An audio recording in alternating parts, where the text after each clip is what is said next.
Matapos ng mapagkamalan na bakla at manananggal ng lakas ang ating bida ay nagkaunawaan din naman sila sa huli. Dahilan upang humingi ng patawad ang mag-ina sa ating bida, pero sinabi nito na baliwala na yun at mainam din ang nagkakaroon ng hindi pagkakaunawaan kung minsan, sabay sinabing nais niya ng kwarto sa 4th floor. Sige, walang problema, wika naman itong lalaki at nanghingi ng deposit kay Shu, pero cash nga lang daw ang tinatanggap nila sabay kindat sa ating bida, na kinilabutan naman at iniisip na ang anak yata ng matandang ito ang bakla. Tumalikod nga ito at nilabas ang kanyang pera mula kay Howard na nakatago sa seal, sabay tinanong kung ayos lang ba na dolyar ang ibayad niya, na agad namang tinanggap ng lalaki. Matapos na siyang magbayad ay bigla namang kumalabog ang pintuan mula sa gorolyang ito, na nais din mag-check-in sa 4th floor at isang kwarto lang umano ang kailangan nilang tatlo. Naramdaman naman ni Shu ang energy wave mula sa kanila kaya mga cultivators daw ang mga ito, pero dahil sa nais nila ng isang kwarto sa 4th floor ay iniisip ng ating bida kung sila Carol ba ang pakay nila. Pag-abot nga ng susi sa ating bida ay agad na sana itong magtutungo sa kanyang kwarto, pero hinaranggan siya ng lalaking ito at tinanong kung nagtungo ba ang ating bida sa kanilang lugar bilang tourist gamit ang salitang Italian. Sinabi naman ng ating bida na wala siyang nauunawaan sa kanyang mga salita, kaya muli ay tinanong niya ang ating bida gamit ang wikang English kung mag-isa lang ba siya na nagtungo sa Sardinia. Sinabi nga nito na mag-isa lang siya, at dahil sa wala naman masyadong ginagawa sa kanilang paaralan ay minabuti niyang maglakbay, sabay sabing hindi naman maiiwasan ng kahit na sino ang gumala pag nag-aaral sa ibang bansa, sabay tanong kung ano pa ang kailangan niya, dahil kung wala na ay magtutungo na daw si Shu sa kanyang kwarto. Pagtalikod ng ating bida ay humingi naman ng pasensya ang lalaki sa pang-istorbo nito. Pag-alis nga niya ay agad na lumapit ang mga kasama nito at tinatanong kung may problema ba sa ating bida, sinabi nga ng gorilya na hindi pangkaraniwang turista daw si Shu, isa pa ay sa 4th floor din siya nag-check-in kaya malamang na hindi pagkakataon lang ang lahat at mas mainam kung mamatyagan nila ang ating bida. Pero sinabi naman ng dalawang ito na wala naman silang napapansin na kakaiba sa ating bida, kaya hindi nila ito kailangan pag-aksayahan ng panahon, halata naman daw na isang pangkaraniwang college lang siya. Unang-una ay mag-isa siyang naglalakbay, pero ang mga tao na nagmula sa Cathay ay mas nais nilang nasa grupo pag naglalakbay, pangalawa ay English lang ang salita niya at ibig sabihin nito ay malayo sa Sardinia ang paaralan niya. Pero ang mga kolehiyo nga daw sa Europe ay hindi pa panahon ng bakasyon, pero paano daw kaya sa tingin nila nakapaglakbay sa ganito kalayong lugar ang ating bida? Sabay sinabihang tanga ang kanyang mga kasama, dahil nung siya daw ay nasa college, di ba mas tanga ka paano ka nakapag-college sabat naman ang kanyang mga kasama kaya nagalit ito at tinatanong kung gusto ba nila ng away. Ilang sandali pa ay nagtungo sila sa mag-ina upang tanungin ang mga ito kung ano ang kumasyon nila sa ating bida kanina, asyabawi ka naman ng matanda sabay inumpisahanan ng kwento niyang pagkahaba-haba, pero gaano man daw ito kahaba ay wala namang nasagot sa katanungan nila. Nagalit nga ito at pinatigil sa pagkwento ang matanda, sabay sinabi na ang tanong niya ay kung ano ang pinag-uusapan nila kanina kasama ang ating bida, at wala naman daw wika ng matanda dahilan upang lalong mainis ang mga ito, pagkahaba-haba nga daw ng kwento niya pero wala naman pala silang napag-usapan. Pinagbantaan nga niya ang mag-ina at sinabing mula sila sa Black Hands, kaya mas makakabuti para sa kanila kung sasagat sila ng tama. Sabay tanong kung kilala ba nila ang ating bida at kung nagbigay ba ito ng ID matapos mag-check-in sa kanila.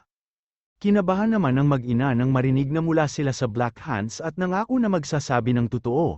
Nagkaroon nga lang daw ng hindi pagkakaunawaan sa ating bida kaya sila humihingi ng pasensya kanina.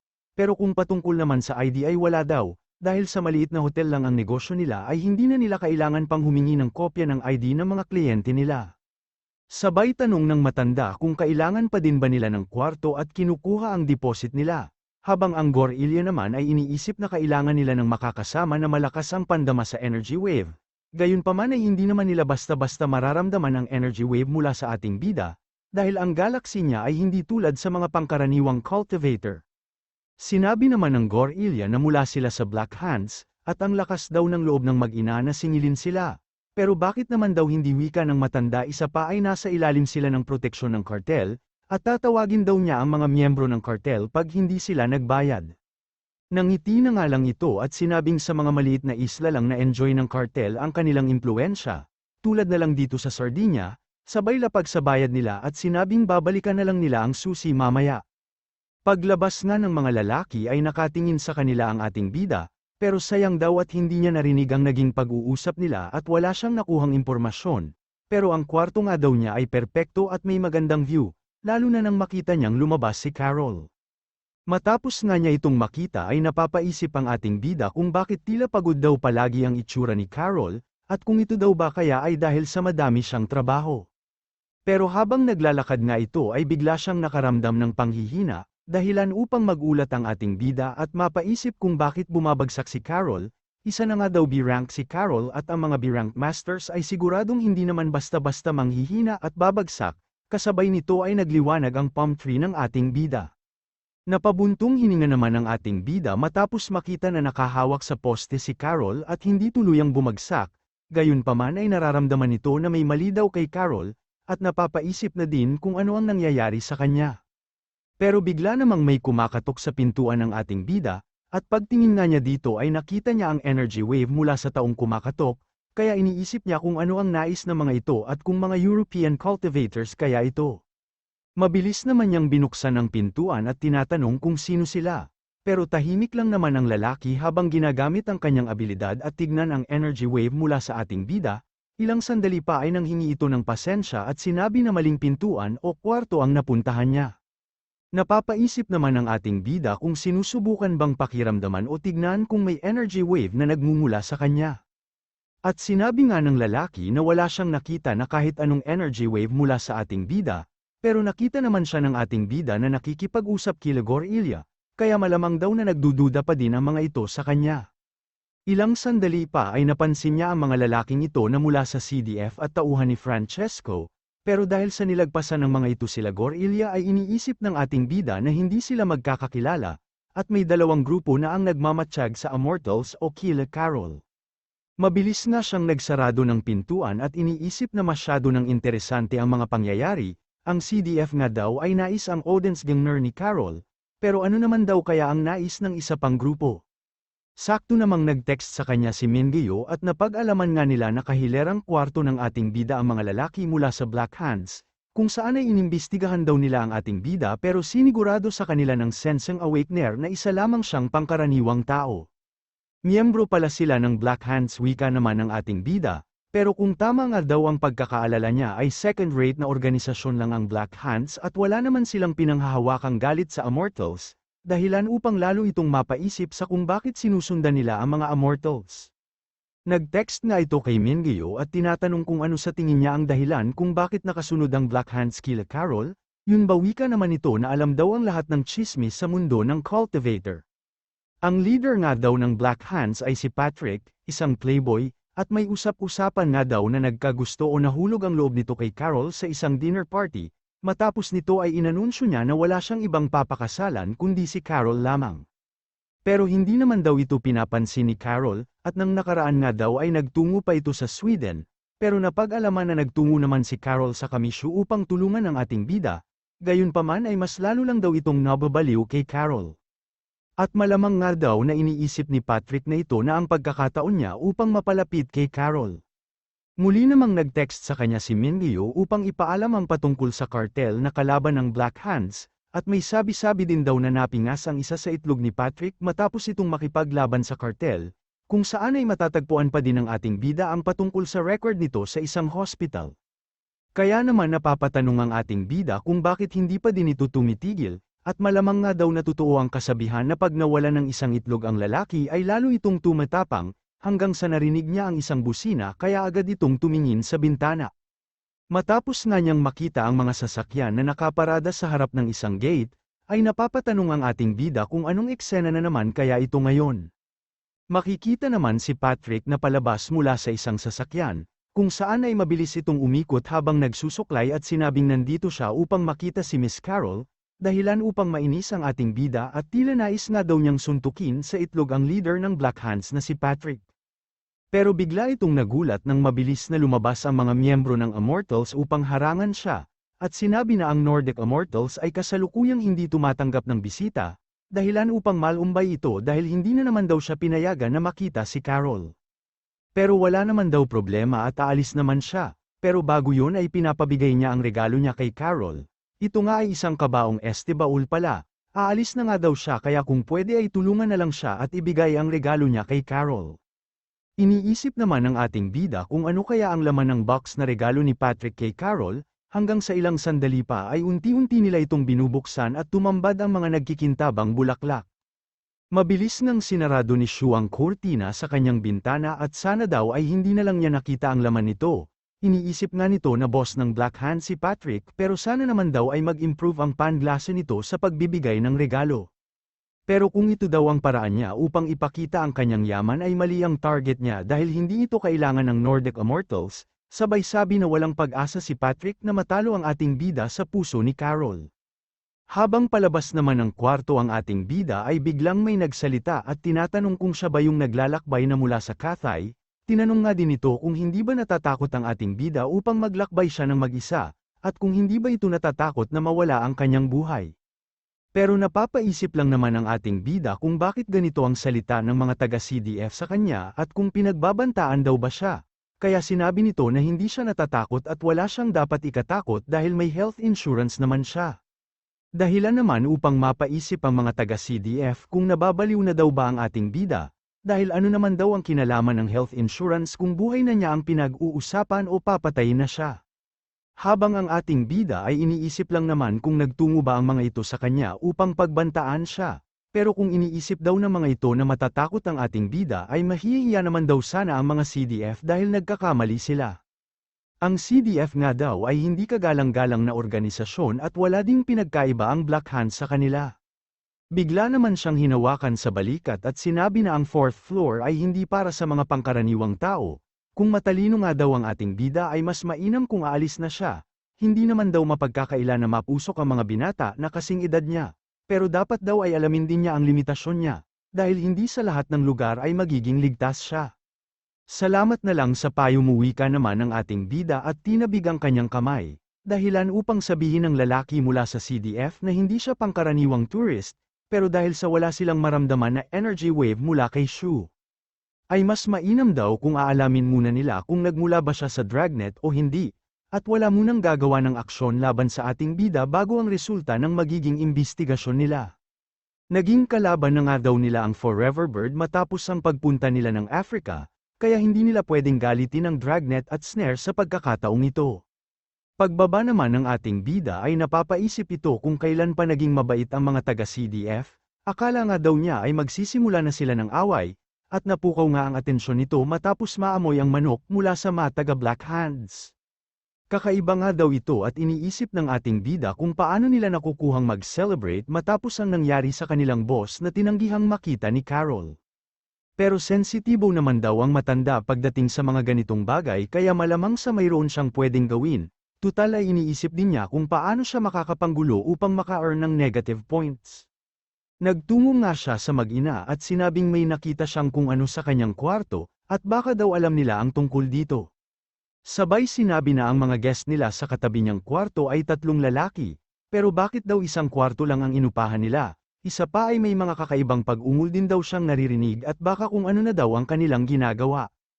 Isa pa ay narinig din daw niya ang mga lalaki mula sa Black Hands, na sinasabing gwapo ang anak ng matanda at tila may pagnanasa. Mabilis namang tinanong ng matanda kung ano ang sinasabi ng ating bida at pinaliwanag nga ito ng kanyang anak. Dahilan upang masyak ito nang mapag-alaman na sinabi ng ating bida ang patungkol sa 3 lalaki sa isang kwarto, at may kakaiba siyang naririnig pero ang pinakamalala ay sinasabing gwapo ang kanyang anak, kaya iniisip nito na mga bakla sila. Gayunpaman ay nagtataka naman ang mga ito, dahil hindi nga daw nakakaunawa ng Italian ang ating bida at tinatanong kung paano niya naunawaan o nalaman ang lahat ng mga ito. Kaya naman mabilis na tumakbo ang ating bida habang tumatawa at sinasabing malamang sa nagkamali siya ng dinig, pero parang magic lang daw at baka nagsalita sila ng English kaya niya nalaman, at mabilis na nagpaalam upang bumili ng pagkain niya. Maiyak-iyak nga ang ating bida habang iniisip na kahit kailan talaga ay hindi siya makagawa ng kalokohan pag nagpaplano siya. Pero matapos magsarado ang tinutuluyan nilang hotel, ay iniisip naman ng matanda kung dapat ba siyang maniwala sa sinabi sa kanila ng ating bida. Kakaiba nga daw talaga na may 3 lalaki sa iisang kwarto lalo at maskulado ang isa sa mga ito.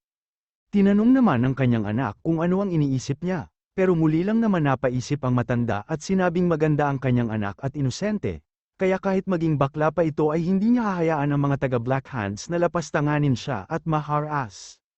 Mabilis na itong tumawag sa kartel, at sinabi na may 6 na lalaki sa kanyang hotel, kung saan ay kakaiba ang kanilang kinikilos at sinabi na taga-Black Hands sila. Samantala sa Cartel Music Festival naman sa hilaga ng Sardinia, ay sumisigaw ang lalaking ito at sinabing may masamang balita, nandito nga daw si Patrick kasama ng mga tauhan niya sa Black Hands. Pero sinabi lang naman ng kanilang boss na alam na nila ang patungkol dito, kung saan ay nagtungo lang si Patrick sa Sardinia upang manligaw sa isang babae, at hindi nila kailangan gumawa ng aksyon basta hindi o wala silang ginagawa na kaguluhan, isa pa ay may music festival din daw silang inaasikaso ngayon. Pero sinabi ng lalaki na malamang sa gagawa na sila ng gulo, dahil may tumawag na tita sa kanya at sinabing may 6 na lalaki sa kanyang hotel mula sa Black Hands, kung saan ay nagpaplano ang mga ito na gahasain ang kanyang anak na lalaki. Dahilan upang ma-shock din ang boss ng cartel at napatanong sa kung paano daw ito nangyari. Diyos ko puro di pagchismis talaga na dadagdagan na at naging bakla pa nga sa paningin nila ang mga taga-Black Hands. Hindi na nga ito mapakali habang napapatanong kung ano ang dapat nilang unahin, ang anak ba ni tita o ang kanilang festival, hanggang sa makaisip ito ng plano. Inutusan nga niya ang kanyang tauhan na agad magtungo kila tita upang turuan ng leksyon ang mga taga-Black Hands, at pag-alanganin ng sitwasyon ay agad nilang siyang tawagan. Masusunod wika naman ng lalaki at sinabing matagal na nilang nais turuan ng leksyon ang mga taga-Black Hands.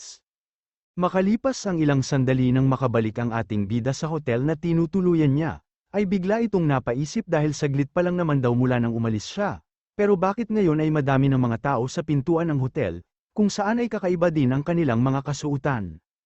Ang lalaking ang may pulang buhok ay sinasabi sa kanyang mga kasama na hindi sila dapat matakot, dahil mula sila sa kartel at kailangan nilang turuan ng leksyon ang mga bakulaw mula sa Black Hands. Kaya iniisip ng ating bida na mula pala sa kartel ang mga lalaking ito, at dahil sa kakaiba nilang kasuotan ay iniisip nito kung mga artist ba sila. Pero sino daw ang mag-aakala na dahil sa mga ito ay mawawala ang isang itlog ni Patrick? Tinanong naman ng bakulaw mula sa Black Hands kung kailan pa nagkaroon ng lakas ng loob ang mga taga-kartel para magsimula ng gyera, pero hindi naman daw ito gyera dahil nandito lang sila para mangbagbag at magpato ng hustisya. Sabay tanong kung bakit nila ininsulto ang anak ni tita, dahilan upang magtaka at mapatanong sila sa kung ano ang ibig niyang sabihin, at sinabi nga nito na nagsumbong ang tita sa kanyang likod, kung saan ay sinabi naman ng tita na ininsulto nga nila ang kanyang anak at 6 silang lalaki pero 2 kwarto lang ang inuupahan nila. Nagsimula nga silang magbangayan at ang bakulaw ay pinagkakaila na bakla siya, diretso at lalaking-lalaki nga daw siya kung saan ay babae lang ang kanyang pinapantasya, habang ang lalaki naman mula sa kartel ay tinatakpan ang kanyang tenga at sinasabing hindi niya naririnig ang mga dahilan at pinagsasabi ni bakulaw. Iniisip naman ng lalaki mula sa CDF na malamang sa nais lang ng mga taga-kartel na galpihin ang mga Black Hands, pero hindi nga daw niya inaasahan na madadami siya sa mga walang kwentang away na ganito. Dahilan upang magtaas ito ng kamay at sabihin na silang tatlo ay hindi nagmula sa Black Hands, sabay tanong kung pwede na ba silang umalis, kaya napatanong naman ng lalaki mula sa kartel dahil sinabi daw ng tita na 6 sila. At siniguro naman ng lalaki mula sa CDF na hindi sila nagmula o hindi sila kakampi ng mga Black Hands. Habang ang mga taga-Black Hands naman ay iniisip kung sasabihin ba nila ang totoo, pero dahil nga daw sa wala silang magiging laban sa mga taga-kartel ay mas mainam siguro kung idadamay na nila ang mga taga-CDF, para kahit papaano ay mayroon silang katulungan. At nagkasundo nga ang mga ito upang hindi lang sila ang mabugbog, kaya naman sinigaw ng bakulaw na mula din sila sa Black Hands, dahilan upang mapatanong na lang ang mga taga-CDF sa sinasabi niya. Ilang sandali pa ay yamakap sa mga paa niya ang 2 lalaki mula sa CDF at tinawag siyang kapatid, at tinatanong kung bakit sila pinagkakaila nito at nais iwan. Huwag kayong makinig sa kanila, wika nga ng lalaki mula sa CDF, pero siya naman ang hindi pinakinggan ng mga taga-kartel at inutusan ng lalaking may pulang buhok ang kanyang mga kasama upang galpihin sila. Pilit namang lumalayo ang 2 ito mula sa rambulan, habang ang iba mula sa CDF ay nagmamakaawa na wag silang bugbugin dahil hindi naman talaga sila taga-Black Hands. Ilang sandali pa ay narinig ni Coral ang ingay mula sa mga nag-aaway, kaya naman tumano ito sa kanyang bintana at napapaisip sa kung ano ang nangyayari, Ngunit hindi nito inaasahan na makikita niya ang ating bida sa gitna ng madaming tao, kaya naman labis ang tuwa at saya na nararamdaman nito. Nagmamadali nga itong bumaba habang binabanggit ang pangalan ng ating bida. Habang patuloy naman ang rambulan at bigay ng negative points sa ating bida, ay iniisip nito na kahanga-hanga ang mga taga-cartel, Black Hands at CDF, sa ganitong paraan nga daw ay nakakakuha siya ng negative points mula sa tatlong organisasyon. Masyado nga itong proud sa kanyang sarili, habang iniisip na ilang salita lang daw pala ang kailangan upang mapag-away-away sila. Pero tama na daw muna ang panunood dahil malapit nang mabuo ang pangalawang Energy Ocean at Snow Mountain niya, kaya kailangan niyang makahanap ng lugar upang mangginay ng spiritual fruits niya. Habang naglalakad nga ito at bumibili pa ng karagdagang spiritual fruit, ay bigla siyang nagulat nang maramdaman niyang nasa likuran niya si Carol. Agad nga nitong nilinggan si Carol at tinanong sa kung bakit siya nandito. Habang si Carol naman ay tahimik lang at iniisip na pinipilit niyang papaniwalain ang sarili niya na ayos lang kahit walang pakialam sa kanya si Shu, pero sa pagpatak ng kanyang luha ay na-realize niyang hindi siya kasing tibay ng inaakala niya. Tinanong nga niya si Shu kung bakit hindi siya tinatawagan, habang ang ating bida ay hindi naman alam ang gagawin at iniisip kung bakit umiiyak si Carol. Hindi nga daw niya alam kung paano pakalmehin ang mga babae. Kaya naman binigyan na lang niya ito ng prutas at sinabi na masarap ang mga ito, at dapat niyang kainin lahat. Pero sinabi lang naman ni Carol na huwag niyang baguhin ang usapan at sumagot ito sa kanyang tanong, habang iniisip kung sa tingin daw ba ng ating bida ay ma-comfort siya sa pamamagitan lang ng ilang prutas. Pero kinilig din naman siya, dahil regalo nga daw ng ating bida ang mga ito sa kanya. Habang ang ating bida naman ay iniisip lang kung bakit hindi kinakain ni Carol ang mga prutas at hinahawakan lang ang mga ito, hindi naman na daw sana kailangan pang hugasan ang mga prutas na ito na maaari ding makatulong sa kasalukuyan niyang sitwasyon, kaya kailangan niya daw pilitin si Carol na kainin ang mga prutas. Sinabi nga ni Shu na kalimutan na niya ang kanyang tanong at kumain na lang siya, masarap ang mga prutas na yan, wika pa nga niya. Pero si Carol naman ay tinutoyo pa din at iniisip kung paano siyang kakain ng prutas habang umiiyak. Ilang sandali pa ay sinabi nito na ayos lang kahit hindi sumagot ang ating bida, malamang daw na walang pakialam si Shu sa kanya. Pero nais pa din niyang malaman ng ating bida na hindi siya sisisihin ni Carol, kahit pa hindi siya mabigyan ng ating bida ng puwang sa kanyang puso o maibalik ang pagmamahal na nararamdaman niya para kay Shu. Bahagya namang natahimik ang ating bida. At habang naglalakad nga palayo si Carol sa kanya ay sinabi ni Shu na may 3 miyembro ng CDF sa mga nagrarambulan at minamatyagan siya. Sinabi din nito na nasa iisang hotel sila kung saan ay malinaw nilang nakikita ang bawat galaw ni Carol kaya kailangan niyang mag-ingat. Kaya naman natahimik na lang din si Carol at nakaramdam ng konting kasiyahan nang malaman na nag-aalala sa kanya ang ating bida. Samantala napapatanong naman ang pinsan ni Carol kung nakita ba nila siya. Pero hindi pa nga daw nila nakikita si Carol kaya naman hindi na ito mapakali, at iniisip kung nasa panganib daw ba si Carol at kung bakit ito lumabas ng mag-isa. Hanggang sa bumukas ang pintuan at sinabi ni Carol na nakabalik na siya, kung saan nais pa sanang tanungin ng kanyang pinsan kung saan siya galing, pero nilagpasan lang niya ito at sinabing kailangan na niyang magpahinga sa kanyang kwarto, dahilan upang matahimik na lang sila sa kakaibang kilos ni Carol. Napatanong nga ang isang lalaki sa kung bakit namumula ang mga mata ni Carol at kung umiyak daw kaya ito, habang ang pinsan naman ni Carol ay minumura ang ating bida at sinabing kasalanan niya ang lahat ng ito, kung hindi nga lang daw dahil sa pinsan niyang si Carol ay binugbog na niya ang ating bida. Samantala sa kwarto naman ni Carol ay tahimik lang ito habang pinagmamasdan ang mga prutas, hanggang sa maisip niya na palihim siyang binabantayan ng ating bida, dahilan upang makaramdam ito ng labis na kilig at hindi makapaniwala. Ilang sandali pa nang kainin niya ang prutas, ay bigla itong nagulat at nakaramdam na siya ng kakaiba sa kanyang katawan, kung saan ay tila natanggal ang humaharang o humahadlang upang mag-breakthrough siya. Ang ibang awaken nga daw ay may elementong gold, wood, water, fire, earth at iba pa, at nakakapag-cultivate sila sa pamamagitan ng pag-absorb sa superpower.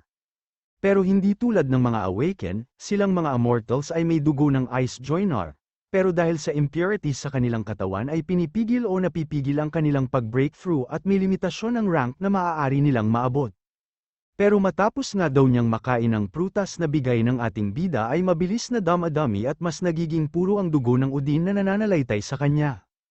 At para nga daw makasabay ang kanyang katawan sa pagbabagong nangyayari, ay kusa itong nag-absorb ng enerhiya sa paligid niya na hindi pa niya nasusubukan dati. ang mga kamanghamanghang prutas nga daw na ito ay siguradong magiging target o nanaisin ng kahit na sino man, sabay napapatanong kung ang 8 prutas lang daw ba na ito ang meron si Shu. At dahil sa hindi siya sigurado kung nagtira ba ang ating bida ng prutas na ganito para sa kanyang sarili, ay mas mainam daw kung itabi niya ang mga ito at ibalik sa ating bida kalaunan. Matapos nang makumpleto ang pag-absorb niya ng superpower ay nag-breakthrough si Carol mula middle stage ng B-rank at kasalukuyan ang nasa peak stage ng B-rank, dahil umano dito ay nalunasan ang sintomas o napigilan ang pagdami pa ng Lumet sa Odin's Gangner. Dahilan upang isipin nito na mas hamaba ang kanyang oras at buhay, sabay muling iniisip kung alam ba ni Shu ang kanyang sitwasyon, at malamang daw na abala ang ating bida sa paghahanap ng mga prutas na ito para sa kanya, kaya hindi siya natatawagan ni Shu.